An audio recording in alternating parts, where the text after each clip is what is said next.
Hai, selamat datang kembali di Mimin Art Channel. Tentunya penasaran kan dengan alur cerita selanjutnya? Yuk kita langsung saja dengerin ceritanya. Bab 130. Sesampainya Rehan di rumah sakit, dia segera membawa jajanan yang dia beli di pasar itu. Di teng-tengnya sebuah plastik berwarna putih polos ke dalam rumah sakit. Beberapa orang yang berpapasan dengan Rehan melihat dia dengan tatapan heran. Mungkin mereka berpikir bahwa untuk apa sepagi ini Rehan membawa begitu banyak jajanan pasar yang sudah jelas dokter melarang pasiennya makan makanan seperti itu saat sedang sakit. Rehan tetap acuh dengan tatapan heran dan bisikan-bisikan orang-orang di sekitarnya. Dia terus melangkah menyusuri lorong rumah sakit menuju kamar rawat sang istri. Sesampainya di kamar, Rehan melihat sang istri yang sedang bermain ponsel dengan ceria. "Sayang, pesanan sudah sampai," ucap Rehan dengan girang. "Sayang, akhirnya datang juga. Sini mana sampel ayamnya?" "Loh, kok banyak banget mas? Kan aku nggak minta sebanyak ini," ujar Anissa dengan wajah terkejut. "Ceritanya panjang, yang jelas sekarang sudah ada di sini. Ini ciloknya dan ini sempol ayam dari penjual kakek-kakeknya," ujar Rehan yang menyodorkan cilok dan sempol yang dia bawa di atas ranjang. "Terus itu apaan?" tanya Anissa menunjuk ke plastik yang masih Rehan teng-teng. "Ini sempol ayam, tapi bukan dari penjual kakek-kakek. Jadi aku pisah biar nggak bingung pas nyampe di sini," jawab Rehan. "Ya ampun mas, segini banyaknya siapa yang mau makan coba?" tanya Anissa. "Ya kamulah, kan kamu yang minta. Habisin ya, kalau nggak habis mau bajir loh," jawab Rehan. "Aku nggak bisa makan segini banyaknya. Bagaimana kalau," ucapan Anissa terhenti. Dia melirik ke arah Rehan dengan senyum jahilnya. "Apaan? Jangan bilang aku yang suruh habisin." "Gak mau ya," tolak Rehan yang merasa tatapan Anissa adalah sebuah perintah. "Ayolah mas, bantu makan ya," pinta Anissa. "No, aku gak akan memakan makanan seperti itu," tolak Rehan. "Mas Rehan sayang, ayolah, ini permintaan baby kita loh," bujuk Anissa. "No sayang, ini tuh gak bagus buat kesehatan. Pokoknya aku gak mau makan makanan seperti ini," tolak Rehan. "Mas beneran gak mau?" tanya Nisa. "No," jawab Rehan singkat. "Sayang jangan marah ya. Maafin ayah karena gak mau makan bareng kita. Biar bunda saja yang mewakilinya ya. Nanti pas lahir kamu jangan ngeces ya nak. Hanya gara-gara ayahmu gak nurutin kemauan kita," ucap Anissa sedih. Anissa mengusap perut datarnya seakan dia sedang berbicara pada sang buah hati yang ada di dalam perut. Ini dia lakukan agar Rehan merasa bersalah dan mau makan jajanan yang dia minta itu. Benar saja, Rehan langsung menerima permintaannya untuk ikut makan cilok dan sempol ayam yang sudah dibelinya. "Baiklah, ini demi anakku, aku akan ikut makan makanan ini," ucap Rehan dengan pasrah. "Nah gitu dong dari tadi. Sini duduk di kursi biar aku yang suapin ayah," ujar Anissa dengan girangnya.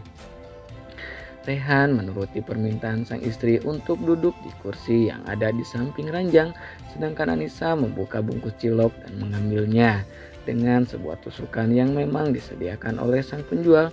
"Ayo bukan mulutnya, titah Anissa." Rehan menurut, dia membuka mulutnya seperti yang diperintahkan Anissa.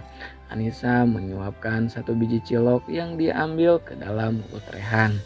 Baru satu kunyahan, Rehan berhenti mengunyah. Dirasakannya rasa dari cilok itu yang menurutnya sangat berbeda. Hanya persekian detik dia berhenti, lalu kembali melanjutkan kunyahannya dan langsung menelan cilok itu. "Gimana, enak kan?" tanya Anissa. "Enggak, biasa aja," jawab Rehan bohong. Padahal di dalam hatinya memuji keenakan cilok yang dia beli itu. Entah dengan apa sang penjual membuatnya, tapi menurut Rehan rasanya sangat enak. Satu demi satu cilok itu masuk ke dalam mulut Rehan sampai tak terasa cilok tinggal satu bungkus lagi. Kemudian Anissa membuka bungkusan sempol ayam dan akan menyuapkannya pada Rehan. Namun Rehan menghentikannya. "Ini harus aku makan juga?" tanya Rehan. "Ya iyalah sayang, kan masih banyak. Ayo buka lagi mulutnya," titah Anissa. Rehan kembali menurut. Dia membuka mulutnya. Dia sangat pasrah saat sang istri terus memintanya untuk memakan makanan itu. Yang ini enak juga kan? Tanya Anissa. Biasa saja nggak enak, jawab Rehan berbohong. Namun ekspresinya yang Rehan tunjukkan membuat Anissa mengerti apa maksud dari kata nggak enak itu. Dia terus menyuapi Rehan sampai sempol itu hampir habis. Anissa tersenyum senang melihat jajanannya yang tinggal sedikit lagi. Katanya nggak enak, tapi makanannya lahap banget, sindir Anissa. Melihat beberapa bungkus makanan itu sudah ludes, Rehan sedikit terkejut dan merasa salah tingkah. Aku cuman gak mau anakku ngecas, ini semua demi anakku. Elak Rehan. Iyakah? Tanya Anissa yang tidak percaya. Sudah, sekarang giliran kamu yang makan. Tuh udah tinggal satu bungkus kan, ayo makan, titah Rehan. Sabar kenapa sih, nanti juga aku makan. Sekarang aku pengen ke kamar mandi, ucap Anissa. Biar aku bantu, ujar Rehan meskipun sebenarnya dia sudah kuat berjalan. Namun dia tidak menolak saat Rehan ingin membantunya. Dia pun berjalan ke kamar mandi dengan dipapah oleh Rehan. Sesampai di depan pintu, Anissa melarang Rehan ikut ke dalam kamar mandi. Beberapa menit kemudian, Anissa keluar dan kembali dipapah oleh Rehan menuju ranjang pasien. Mas, pulang sekarang yuk. Aku bosan di sini terus, pinta Anissa. Tubuhmu masih lemah sayang, nanti saja ya kalau kamu udah kuat, ujar Rehan. Aku udah kuat kok, udah bisa jajan, udah bisa jalan, bisa kemana-mana juga. Boleh ya, aku pengen tidur di kasur kita, pinta Anissa. Aku tanyakan dulu sama dokter ya. Kalau dokter bilang boleh, kita pulang hari ini juga, ujar Rehan. Yeay, makasih sayang, ucap Anissa dengan senang. Saat mereka sedang mengobrol, pintu kamar terbuka dan datanglah seorang dokter dan perawat yang akan memeriksa kondisi tubuh Anissa. Selamat pagi Pak, Bu, maaf saya datang ke sini untuk memeriksa kondisi Ibu Anissa. Gimana keadaannya Bu? Apa masih ada keluhan? Tanya sang dokter. Sangat baik dok, apakah saya boleh pulang hari ini dok? Tanya Anissa. Sebentar ya Bu, saya periksa dulu, jawab dokter. Dokter itu pun memeriksa keadaan Anissa dengan teliti. Kondisinya sudah cukup baik. Ibu boleh pulang setelah infusnya sudah habis ya Bu. Tapi saya ingatkan agar ibu tidak banyak beraktivitas yang berat-berat terlebih dahulu dan jangan melakukan hal-hal yang membuat ibu stres. Karena itu akan berpengaruh pada janin yang ada di dalam perut Ibu Anissa.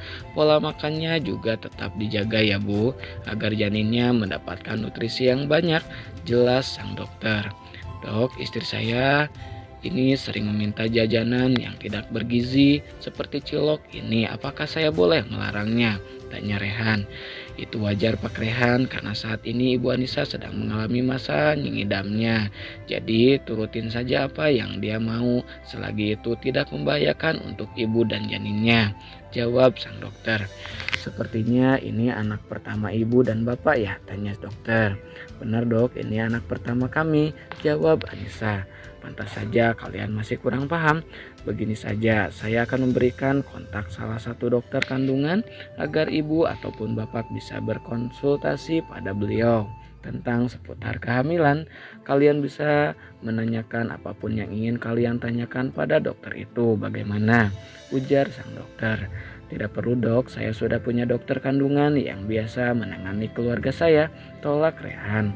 Baiklah kalau begitu tolong dijaga dengan baik ibu dan janinnya ya Pak, karena kondisi tubuh Bu Anissa masih sangat lemah dan masih rentan, ujar sang dokter. Baik dok, terima kasih banyak, ucap Rehan. Kalau begitu kami permisi dulu, ujar sang dokter. Sepeninggalan sang dokter, Anissa langsung meminta Rehan untuk mengemasi barang-barangnya yang dibawa ke rumah sakit. Dia sangat senang karena hari akhirnya akan keluar dari rumah sakit itu. Dia menghubungi sahabatnya untuk memberitahukan bahwa dia akan pulang hari ini. Waktu yang ditunggu akhirnya tiba. Anissa bahkan sudah tidak sabar lagi untuk pulang ke rumah. Rehan hanya tersenyum melihat tingkah Anissa yang terlihat begitu bahagia. Mas, nanti beli kue kesukaan Cecil dulu ya. Aku pengen bawain dia kue coklat kesukaannya, pinta Anissa. Boleh sayang, mau beli apa lagi? Tanya Rehan. Nggak tahu, nanti saja pasti jalan cari yang aku mau, ujar Anissa. Ya sudah, ayo pulang, ajak Rehan. Rehan mendorong kursi roda yang dipakai oleh Anissa, sedangkan barang-barang mereka dibawa oleh Randy sang asisten. Sesampainya di depan rumah sakit, mereka masuk ke dalam mobil dengan Randy menjadi supirnya. Ren, berhenti, aku mau balon itu mas, pinta Anissa sembari menunjuk ke arah balon karakter yang ada di seberang jalan.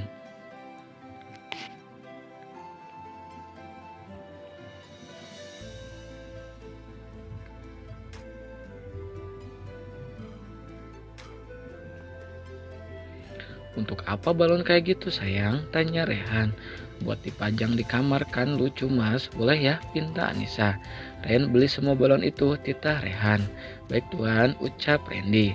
Kemudian Randy keluar dan menyeberangi jalan raya untuk membeli semua balon yang dijual oleh seorang pria parubaya. Setelah itu Randy kembali ke mobil dan menyimpan balon itu ke dalam mobil. Makasih sayang, ucap Anissa pada Rehan. Randy kemudian menjalankan kembali mobilnya. Sepanjang perjalanan Anissa terus berceloteh dengan riangnya. Kedua pria yang ada di dalam mobil itu hanya bisa terdiam dengan ocehan ibu hamil yang tiada hentinya. Tak jarang Randy yang menjadi korban dari keinginan istri bosnya jika Anissa menginginkan sesuatu di sepanjang jalan. Setelah Anissa merasa puas dan lelah, akhirnya dia tertidur dengan pulasnya. Ren berhenti di toko kue langganan Cecil dan belikan kue coklat kesukaan Cecil. Titah sang Rehan. Baik tuan, ujar Randy. Seperti yang diperintahkan sang majikan, Randy segera memarkirkan mobilnya di depan sebuah toko kue dan bergegas membeli apa yang diminta sang majikan. Lalu dia kembali melanjutkan perjalanannya menuju kediaman Rehan. Perjalanan dari rumah sakit tempat Anissa dirawat memang membutuhkan waktu yang lama. Karena rumah sakit itu terletak jauh dari pusat kota, sebelumnya Rehan ingin memindahkan Anissa ke rumah sakit yang biasa didatangi oleh mereka. Namun Anissa menolak sehingga Rehan tidak memindahkannya. Sesampainya di rumah, Rehan membangunkan Anissa dari tidurnya. Sayang, kita sudah sampai, mau bangun gak? Tanya Rehan. Anissa membuka matanya perlahan. Dia memperhatikan sekelilingnya yang memang sudah berada di depan rumah. Kita sudah sampai mas, tanya Anissa. Sudah sayang, ayo masuk ke rumah, ajak Rehan. Randy membuka pintu mobil untuk Rehan, sedangkan Rehan membukakan pintu untuk sang istri. Hal yang pertama Anissa cari adalah adik iparnya yang sejak malam itu tidak dilihatnya. Cecil, teriak Anissa. Selamat datang kembali Nyonya, Bibi senang melihat Nyonya sudah sehat, sapa Birunai. Terima kasih banyak Bi, kalian bertiga apa kabar? Gak ada kendala selama saya nggak di rumah, kan? Tanya Anissa. Semua aman Nyonya, jawab Jenny. Cecil di mana ya? Apa dia lagi keluar? Tanya Anissa. Nona Cecil sejak kemarin gak keluar kamar Nyonya, jawab Biruni dengan gugup. Loh kenapa Bi, apa ada masalah? Tanya Anissa. Ya mungkin karena suaminya lebih perhatian sama istri pertamanya, cetus Indah. Ucapan Indah lirih tapi masih bisa didengar oleh Anissa. Istri pertama, apa maksud Indah? Maksudmu Indah? Tanya Anissa. Ya kan selama Nyonya nggak di rumah, Tuan Rehan juga nggak pernah di rumah. Makanya Nyonya Cecil marah dan cemburu karena kurang perhatian dari Tuan Rehan. Makanya kalau nggak mau dimadu jangan biarin suaminya nikah lagi Nyonya, ucap Indah dengan nada sinisnya. Anissa dan Rehan dibuat terkejut dengan apa yang Indah ucapkan. Mereka berdua baru ingat dengan drama yang Cecil lakukan untuk membuat kedua pembantunya berpikir bahwa Cecil adalah istri keduanya. Namun kali ini Rehan tidak bisa lagi melanjutkan drama yang adiknya lakukan. Apa maksudmu? Dengar baik-baik. Cecil itu adik saya, bukan istri saya. Istri saya hanya Anissa, orang yang sedang berdiri di depan kalian, ucap Rehan. Mas, aku mau ke kamar Cecil dulu, ucap Anissa. Anissa tidak ingin berkomentar apapun dengan apa yang Indah ucapkan. Biar saja Rehan yang memberitahunya. Saat ini yang dia pikirkan adalah Cecil. Dia pergi meninggalkan Rehan dan ketiga pembantunya di ruang tamu. Anissa menaiki tangga dan menuju kamar Cecil. Diketuknya pintu kamar itu berkali-kali namun tidak ada satupun jawaban. Lalu Anissa memutuskan untuk membuka pintu itu yang ternyata tidak dikunci. Dilihatnya Cecil yang terbungkus oleh selimut tebal, dia berpikir bahwa Cecil masih tidur. Anissa berjalan menghampiri Cecil dan duduk di tepi ranjang gadis itu. Syukurlah kamu baik-baik saja, kakak khawatir sama kamu Sil, gumam Anissa lirih. Setelah mengecek keadaan Cecil baik-baik saja, Anissa memutuskan untuk keluar dari kamar itu. Bagaimana sudah ketemu Cecil? Tanya Rehan yang sudah berdiri di depan pintu kamar. Sudah, dia masih tidur, sepertinya semalam dia bergadang, jawab Anissa. Ya sudah, kita ke kamar, aku mau mandi. Soalnya hari ini ada meeting penting. Kamu gak apa-apa kan aku tinggal dulu? Aku janji selesai meeting aku langsung pulang, ujar Rehan. Gak apa-apa mas, aku juga mau berendam nanti. Tiduran sepanjang hari bikin tubuhku kaku. Aku mau merilekskan tubuh biar otot-ototnya juga lemas, ujar Anissa. Atau mau perawatan sekalian? Tanya Rehan. Memangnya boleh? Anissa balik bertanya. Boleh dong, nanti biar aku minta orang langganan mama buat kesini. Siapa tahu Cecil juga mau ikutan. Kalian bisa melakukan treatment yang bagus buat tubuh kalian. Tapi ingat, bilang sama orangnya kalau kamu sedang hamil, jadi mereka bisa berhati-hati dalam melakukan treatment itu, ujar Rehan.